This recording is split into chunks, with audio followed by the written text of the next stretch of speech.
यदि हम intelligence operations की बात करें तो ये कहना गलत नहीं होगा कि जो चीन है वो एक ऐसा देश है जिसमें इंटेलिजेंस ऑपरेशंस जिस मात्रा से किए जाते हैं और जिस तरीके से किए जाते हैं और जिस पर्पज़ के लिए किए जाते हैं वो पूरे विश्व में आज तक किसी और देश के लिए नहीं किए गए। जनरली जब हम इंटेलिजेंस की बात करते हैं तो कोई भी देश इंटेलिजेंस का प्रयोग क्यों करता है?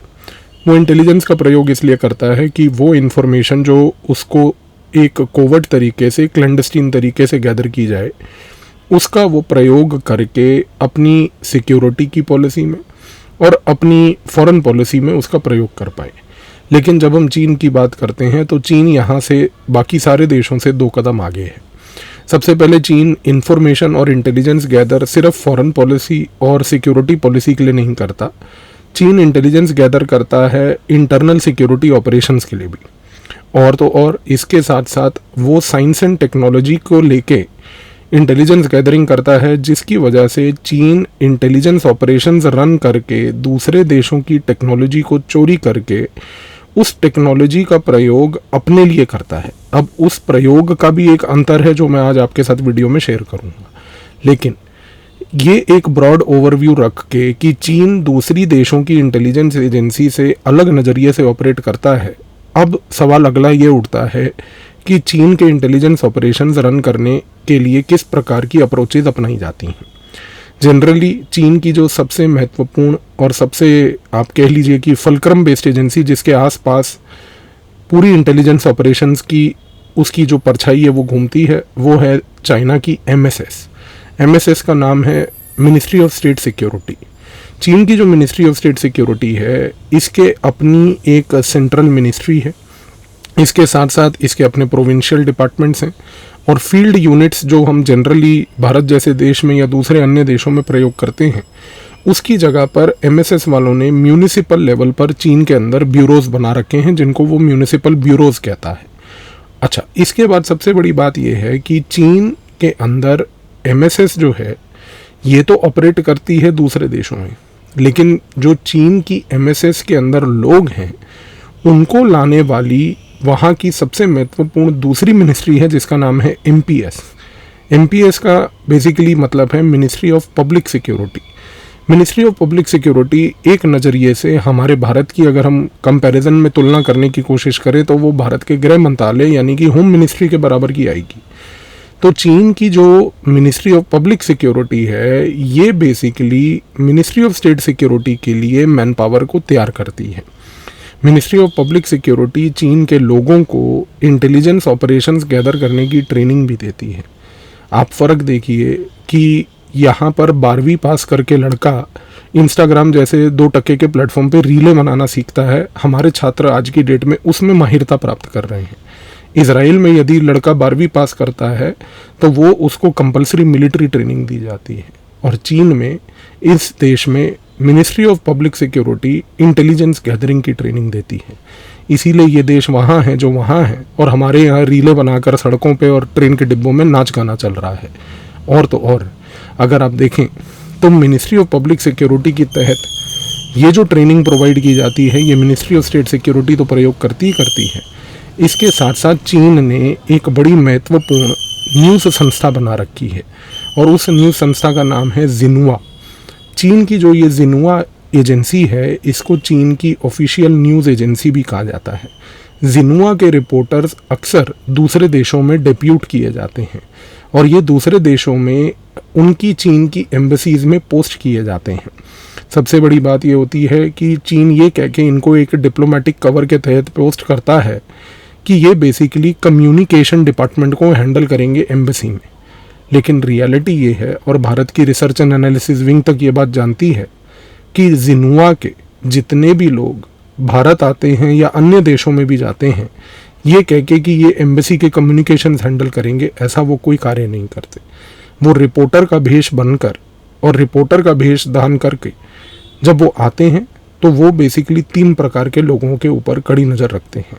सबसे पहले वो नज़र रखते हैं वहाँ पर कि किस प्रकार से तिब्बतियन लोग उस देश में गतिविधियाँ कर रहे हैं। तिब्बतियन लोगों का जितना भी डायस्पोरा है उस डायस्पोरा के ऊपर पूरी नज़र रखना वो जिन्हुआ के ये सो कॉल्ड ट्रेंड रिपोर्टर्स करते हैं। दूसरे, कौन से ऐसे संगठन हैं उस स्पेसिफिक देश में जो चीन के उइगर मुसलमानों को जो जिनजियांग में रहते हैं उनको उकसाने की कोशिश करते हैं।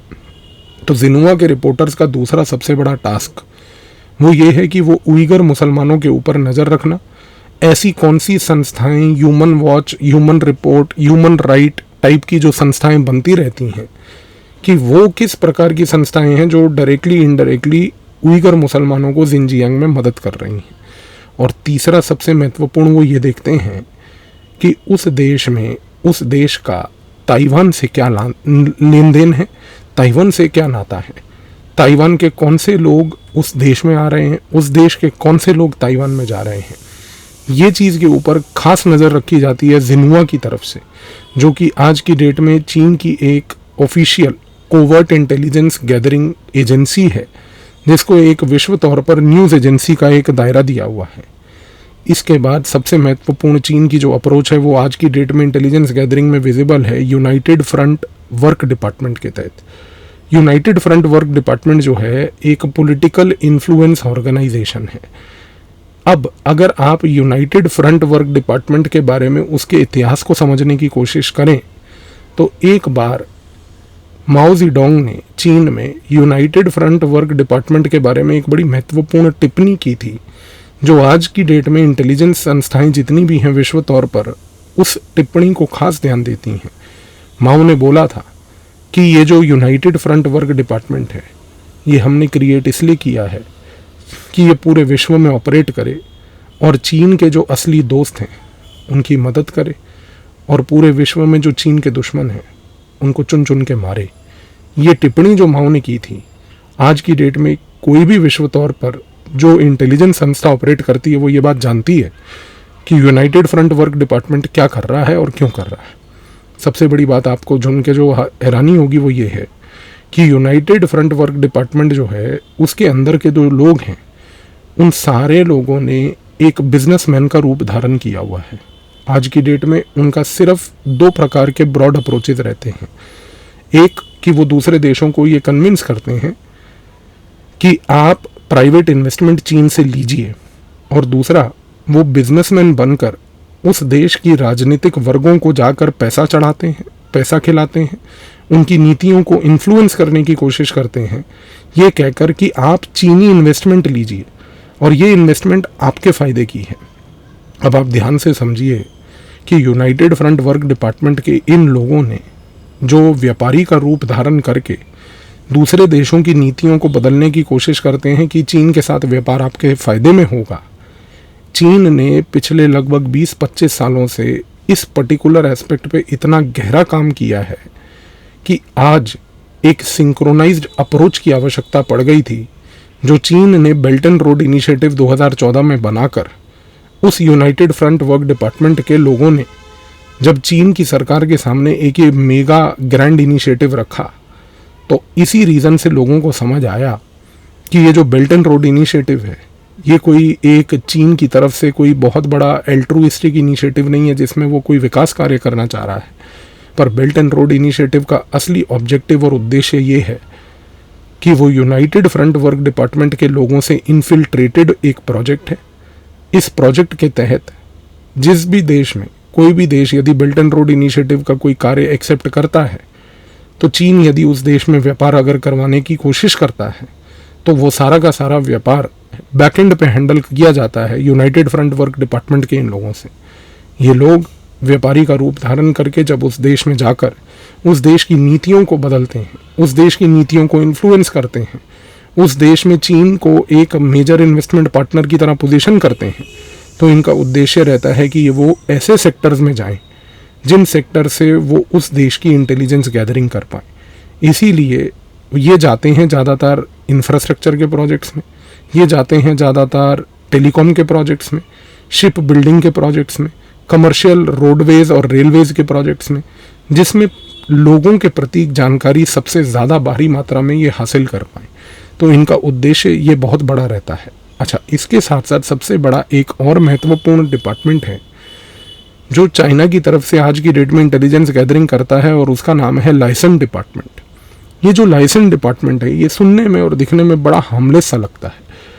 इसके भी सारे के सारे लोग भारत की और दूसरे अन्य देशों की एम्बसीज़ में जो चीन की है वहाँ पर पोस्टेड होते हैं। इन एम्बसीज़ में ये सारे अधिकारी वहाँ पर जाकर बड़ा महत्वपूर्ण काम ये करते हैं कि उस देश में राजनीतिक वर्गों से ये रिश्ते बनाने की कोशिश करते हैं। ये राजनेताओं को आइडेंटिफाई करते हैं। ये देखते हैं कि उस देश में कौन से ऐसे नेता लोग हैं जो चीन के पेरोल पे काम करने के लिए तैयार हैं।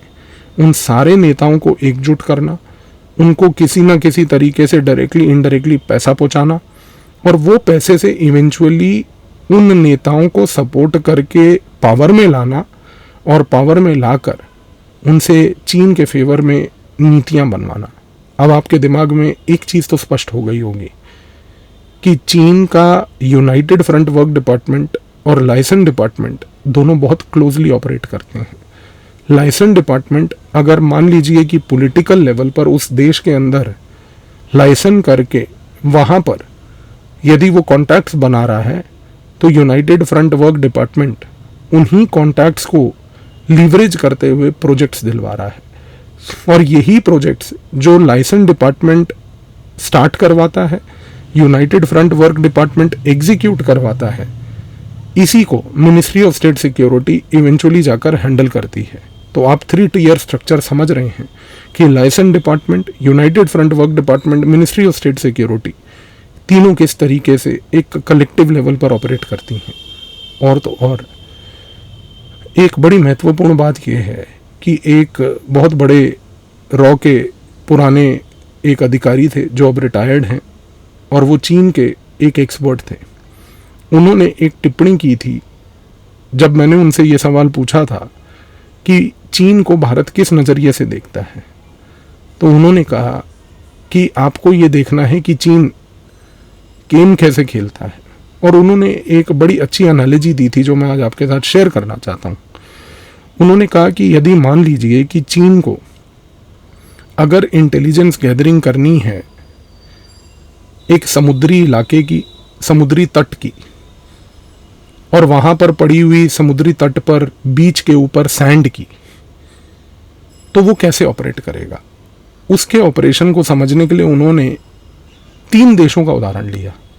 उन्होंने कहा कि यदि एक बीच पे पड़ी हुई सैंड जो मिट्टी होती है, अगर उस मिट्टी को हमें गैदर करना है या उस मिट्टी के बारे में कोई इंटेलिजेंस चाहिए, तो अमेरिका सैटेलाइट्स का प्रयोग करेगी। सैटेलाइट से वो सैंड की इमेजरी प्रोड्यूस करेगी।